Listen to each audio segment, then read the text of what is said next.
Hey everybody.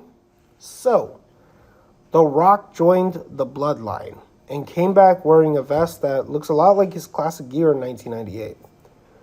I gotta say, they got me.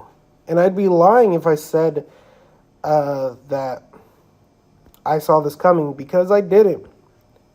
Now, my first thought is this is something you'd see on creative story mode or some fantasy booking from someone on the internet, because this is not the sort of thing that you see every day in WWE and wouldn't see under Vince's WWE. I enjoy the way Triple H shook the landscape of the product by one simple change. Now, I think, as The Rock would say, we're in for a ride. I'm looking forward to this year's WrestleMania. I do maintain that The Rock, Roman Reigns, and Cody Rhodes will all be in a triple threat at WrestleMania. No, Triple H is not coming back to wrestle The Rock at WrestleMania. For those who need to be reminded, and possibly those who just don't know, Triple H has a defibrillator in his chest. If he wrestles, he's gonna die. Alright? He just cannot do it now. Should there be a singles match between Cody Rhodes and Roman Reigns, the next best alternative is you have someone fighting on behalf of Triple H against The Rock. Now, I could see a case where you have The Rock versus Seth Rollins, which would make some sense because Seth Rollins has always been a Triple H guy.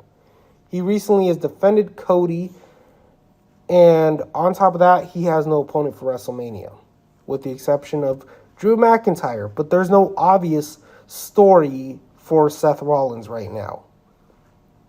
Nothing has been announced for him. So he would be a good person to wrestle The Rock. And you can do Rock versus Roman Reigns at some other point down the line. You might even be able to do Rock versus Cody, which would be amazing, right? Anytime I get to see The Rock in the ring, I'm cool with it. But honestly, with The Rock being back as a heel, I'm just personally excited for the next couple of segments. I mean, the man came back as a heel, and in 1 week, he already did so much to entertain.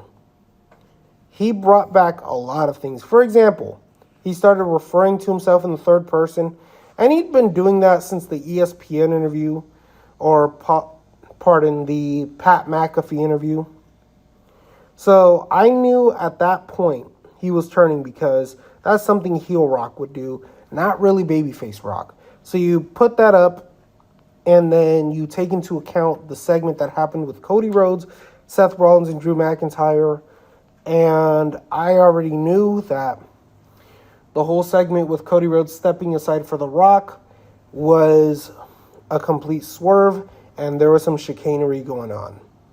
Now, I did not predict that The Rock was going to bring back his gear, and I certainly did not expect that he was going to be bringing back that character, which, to be clear, is the 1998 character, not Hollywood Rock. Hollywood Rock is a totally different beast than 1998 Rock. Anyway,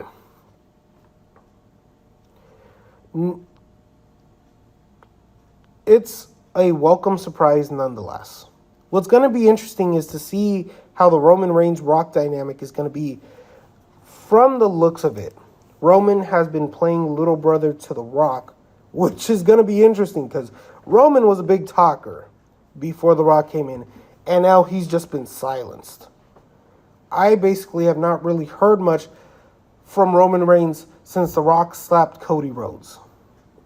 And he's just been silent. And of course, we're going to eventually lead to tension between the Bloodline and The Rock, and that'll be pretty cool. So we'll see what happens, and honestly, I look forward to all of this. So, that being said, all of you have a great day. Thank you.